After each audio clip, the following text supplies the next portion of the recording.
I'm a female in my early 20s, and I'm working part-time in a clothing shop while studying at university. I love my job, but there's one coworker that I just cannot stand, and things have been slowly getting worse. I'll call this coworker Alice and her fiance Jay. I'll describe them briefly. Alice is 50 and very masculine. She has very short hair and wears men's clothing, which I have no issue with. Jay is 68 and he has a walking stick and is extremely tall. Alice has missing teeth and smells horrible. Jay smells bad too, but at least he has all his teeth. They both have rough accents, and I can tell they're originally from a rough area of the city that we reside in. Now on with the story. When I first met Alice, she completely ignored my attempts to introduce myself, which I found incredibly rude. I met her 4 more times, and every time she completely ignored me, just stared at me. One day she came in to speak to my manager about something, and my other coworker who I'll call Beth.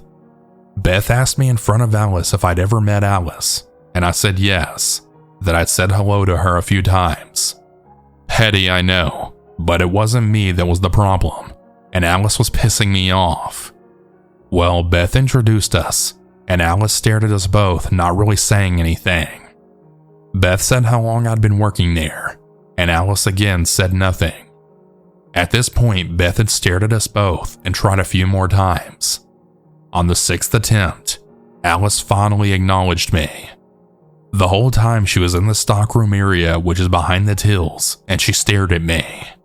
I could feel her eyes on me, and every time I turned around, she was staring. I found it creepy, and Beth told me it was weird that Alice was so rude and standoffish with me. She told me that Alice's personality is very loud and bold, and she's not shy at all. I'm always wary of gossiping, so I didn't say too much, just agreed that it was weird.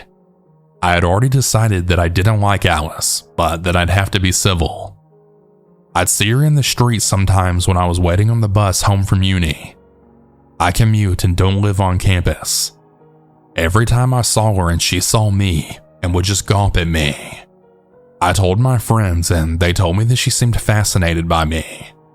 I didn't really see how that could be the case, but she clearly had some problems with me. I saw her twice with a tall man who I later learned was her partner, Jay. She only worked 1 day a week, so I didn't work with her. But then she changed her shifts and she started working 2 days with me. I really tried to be nice, but it was hard. The first time we were working together, she sort of acknowledged that she ignored me before. She told me that she remembered seeing me around and then stared at me. She started talking very fast, and I was honestly surprised she wasn't ignoring me. She told me a bunch of stuff about her personal life, how she has a fiance named Jay and he's 68 and she's 50. I told her it was nice that she had someone who made her happy because she told me he was her whole world. She suddenly got aggressive out of nowhere, saying, "Yeah, I don't give a fuck what anyone thinks. We don't give a fuck." I was very taken aback by this. I hadn't said anything at all judgmental or negative. I said she shouldn't care, that as long as they're happy, it's no one's business. She stared at me again, and I felt uneasy. She then began telling me about her sex life with him, and I felt awkward as hell. I don't want to say my age, but I'm only in my early 20s. I've had my experiences, but I just feel awkward talking about sex with older people. It's different if we're close friends, but I didn't know Alice, and here she was going into extreme detail about her sex life. She told me that even though she's masculine, she really loves being submissive, and she loves when Jay takes her home and does it rough. I tried to just nod and be polite, but I was uncomfortable. When I went home later that night, I had started to wonder if I was being silly. I mean, we all are adults here. Maybe this was normal and I was just being too reserved. But I couldn't ignore that it just felt really weird. On our next shift together, we had some slinky dresses to sort through. This excited Alice, and she kept saying how she wanted to buy it all for Jay. She told our other coworker that she should buy some for her boyfriend, and that it was a woman's job to be sexy for her man. This honestly made me roll my eyes. It irritated me because I don't think it's a woman's job to be sexy for a guy, boyfriend or not. She asked me if I had a partner, and I stupidly told her no, which was true. She quizzed me further, and I ended up telling her that I've been single for about a year now. She just stared at me. That whole day she made sexual jokes, and most of them weren't even funny. And again, started talking to me all about her sex life. She tended to say all this to me and not my other coworker, which I picked up on. Every time I was working with her, she just annoyed me. She would constantly fart right next to me and tell me she had to take a dump. She smelled really disgusting too, like damp mold. I noticed that she had some missing teeth as well. She kept telling me that she was so masculine, yet she has a man and loves being submissive, and I didn't understand why she kept going on about it. I mean, I could see that she's masculine, and it should be obvious I don't care, because I'm nothing but polite to her, and her having a man is fine. She started being aggressive with some of our other coworkers, screaming at someone that she wanted her shift changed once, even after he told her he'd change it. One time she was talking about Jay, and she told me his children aren't in his life. She told me that his daughters were selfish bitches, and she actually called his ex-wife the C-slur for a woman. This all sounded like red flags to me, but it's her life, I guess. She told me that his daughters wanted money off of him, and his ex wanted him back, but apparently Jay told them, "Nah, Alice is way better than you guys, and she's sexier." I actually had to suck up my cheeks to stop laughing at that. It reads like something a 10-year-old would write. She was so embarrassing, and sometimes her relationship sounded like a Wattpad fan fiction. She then began ranting about his ex and children, and how much she hated them all. Then she went on a homophobic rant seemingly out of nowhere, insulting gay men and calling them slurs. This made me angry, and I flat out ignored her at this point because I didn't want to get into a fight. Now, I really disliked Alice from the beginning pretty much, but this homophobic rant was the final nail in the coffin. It was then that I knew that she was definitely a truly disgusting person that I never wanted to be around. Also, she's shouting all of this in a store where anyone could hear. It was so uncomfortable. She was acting like a menace. I said that I had to go to the bathroom, and I hid out there for a few minutes. When I got out, she had to go and take a dump, and she literally stunk up the shop. When she came out, she told me that I'd made it smell good in the bathroom. This had creeped me out because it sounded kind of pervy, but I tried to rationalize it by telling myself she meant my perfume lingered in the stall, but I doubt it. When I left work that day an hour before her, she told me, "You're all right, sweetheart," which also skeeved me out. The weeks that passed and she was the same, constantly talking about her sex life in too much detail. She then actually started quizzing me about my own, and I told her I didn't feel comfortable discussing that with her. She got aggressive, and she told me I was being prissy, which pissed me off.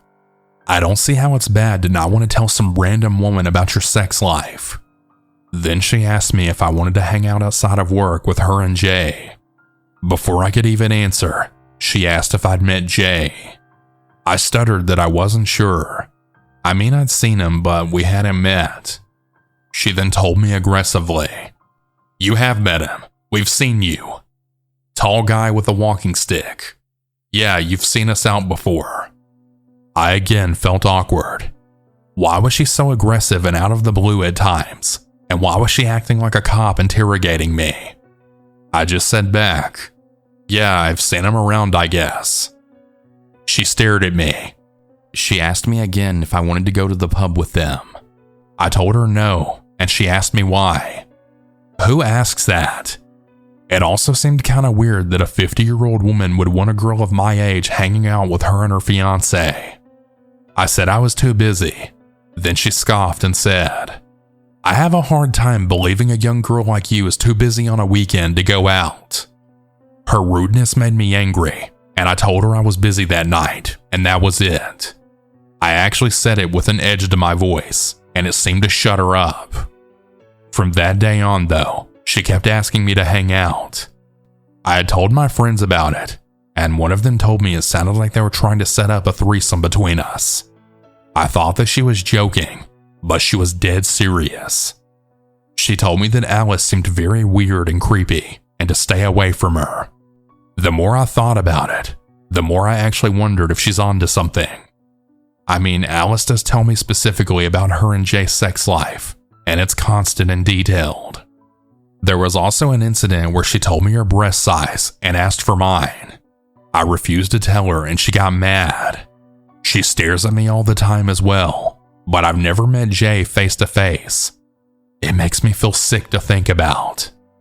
My boss is very accommodating to my uni schedule, so I asked to swap my shifts around so I wouldn't be on with Alice anymore. I told her I needed the switch due to uni, and she shifted things around for me.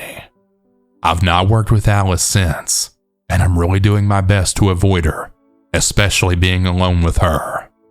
If she ever tries anything, I'm ready to defend myself. I've also decided that I need to be more firm and maybe even rude towards her whenever she starts her nonsense. I never want her to have an opportunity to do anything creepy if that really is her intention. It's scary to think that she might be up to something, considering that she's so much older than me and she's so aggressive, and her fiance seems just as much of a weirdo as she is. I just hope she never tries anything. And I'm sharing this story to remind people to never be polite to anyone who's acting weird towards you, as it really can encourage them. It needs to be nipped in the bud right away. I just hope Alice leaves me alone from now on. But if she doesn't, I'll tell our manager, because I won't let her do anything messed up to me. This whole situation has just been really stressful, but I'm glad that for now she's not been able to get at me. I just hope it stays that way.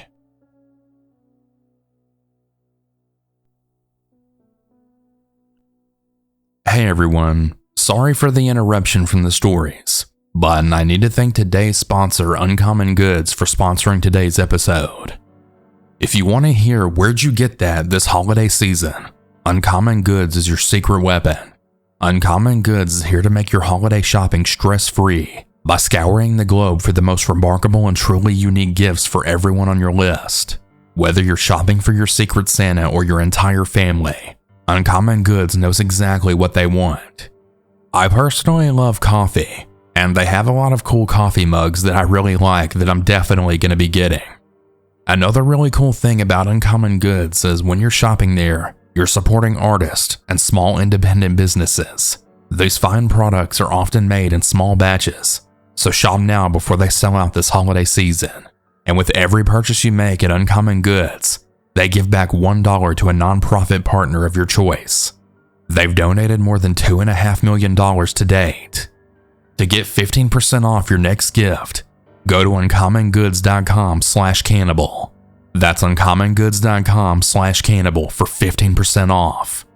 Don't miss out on this limited time offer. Uncommon Goods. We're out of the ordinary.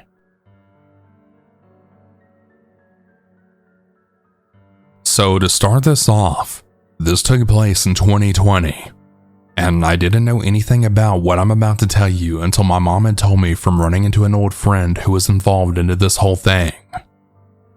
My mom had gone to H-E-B, which is a grocery store for those who don't know, and had ran into an old friend who we'll call Matt. As they were talking, they landed on the topic of where they are now. Matt still lives in the same house as he did with his family, and my mom was going to tell him where we lived, until he then said, "I know where you live. A house with a red door on 123 Street, right?" My mom looked confused and asked how he knew that, and that's when he told her that he had gone out one night to get something and that he had saw me. Now let me give some details here. I'm a male who stands at about 6'6", and I was 21 at the time. I worked at a gas station that was surrounded by neighborhoods and was a 5-minute walk from my house. It didn't close until like midnight, and sometimes I would walk home, but most times a coworker would set the alarm and drive me home. But this one night, my coworker's car was filled with a bunch of stuff, and so I just had to walk.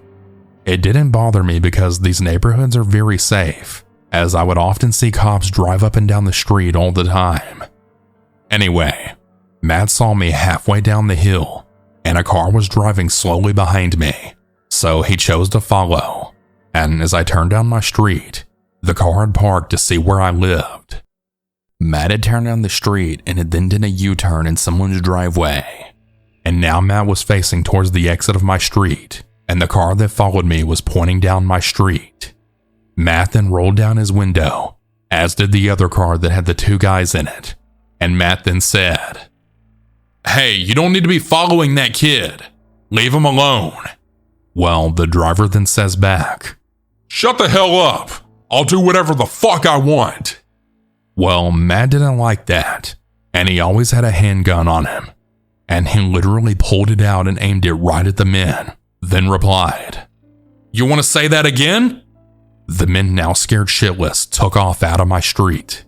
Matt then turned to see if I was safe, and he just barely saw me close the red door to the house not too far from the street's entrance. I soon left that job, and I found out afterwards that it had actually been bought by a different company, and I learned my boss was a crack addict. My family thinks that she owed people money and had told these guys that I had their money. I really hope I see Matt again to thank him for saving me from a mugging, or possibly even worse.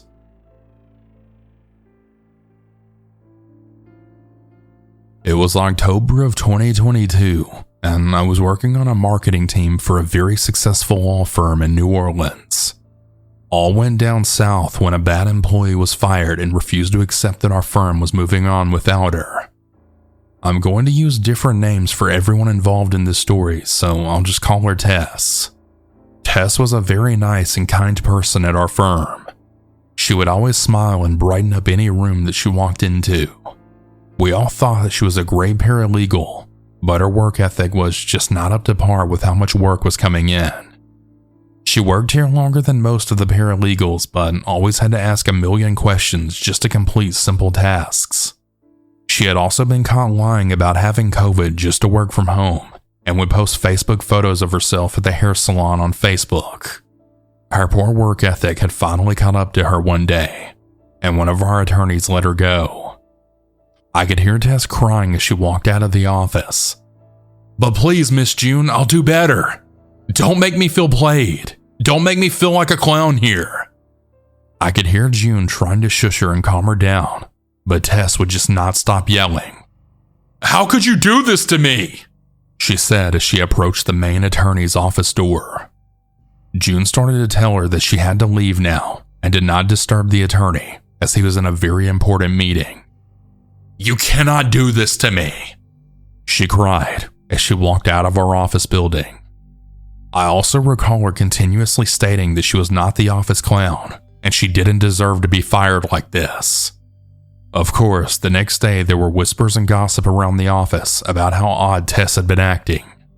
There were jokes made and small rumors, but we all tried to keep it hush-hush and professional. My desk was right near a window, and I could hear one of the main attorneys talking with the attorney who fired her. He was telling her about how Tess had called his personal cell 10 times back to back. He said that he had blocked her number but was telling June that he hoped she would stop. The same day, our firm received an email that came in through our main contact form. The main contact form is usually used for potential clients to inquire about their legal issues, but this time it was Tess. The email was long and a huge word salad.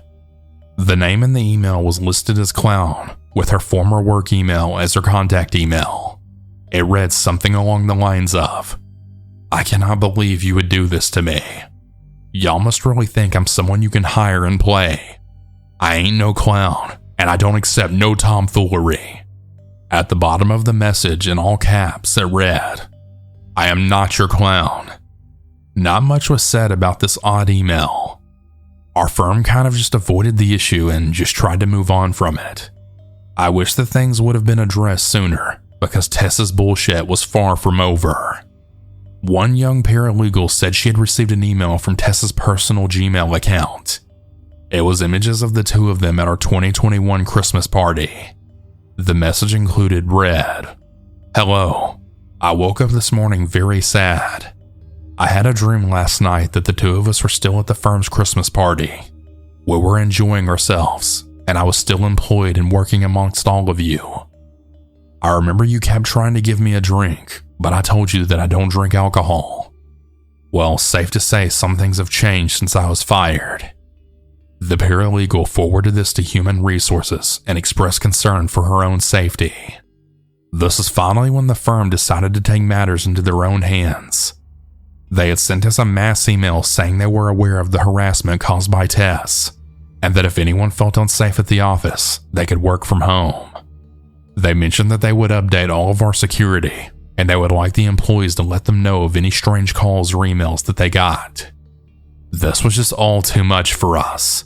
Some of us were genuinely terrified and didn't know what the hell would happen next. While employed here, Tess had really seemed like an extremely nice lady. She was always so warming and kind. She didn't seem like the brightest tool in the shed, but she would always brighten up our day with her positive attitude. We were just all so confused. What happened? Did she snap? Was she going through something that none of us knew about?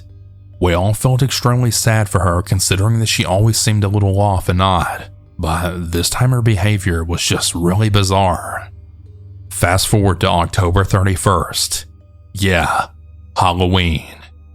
It's Halloween, and the firm wanted to lighten things up by providing drinks, snacks, and even let us wear a costume if we wanted to.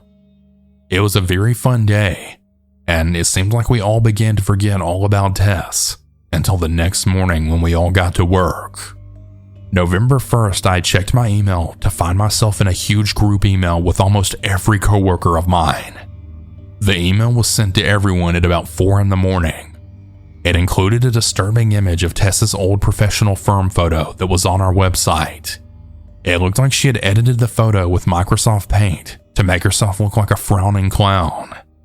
She was an overweight black woman with short hair, but in the edited photo, her face looked painted white and her lips were red and frowning. Her hair looked like a big red afro, and she had even drawn a big red round nose on her. The email subject was captioned as, "A sad clown," and the body of the email said, "I really miss you all." After this, our firm had gotten the police involved to do a wellness check on her. Apparently, everything was fine with Tess when they checked. This seemed to finally be the end of her harassment. A year's passed, and we haven't received any more odd messages from Tess. But there was a rumor when our IT person accessed her computer that there were hundreds of photos of clowns. I'm not exactly sure if I believe that one, but I sure hope things have gotten better for Tess. Tess, if you happen to be listening to this, we all wish you well. You deserve a great job, and I really hope you've learned from all your mistakes and have gotten the help that you need. Take care. Hey everyone, I hope you all enjoyed these stories. If you ever want to submit your own, you can do so at southerncannibal.com. Have a good night, everyone. And remember to always stay on.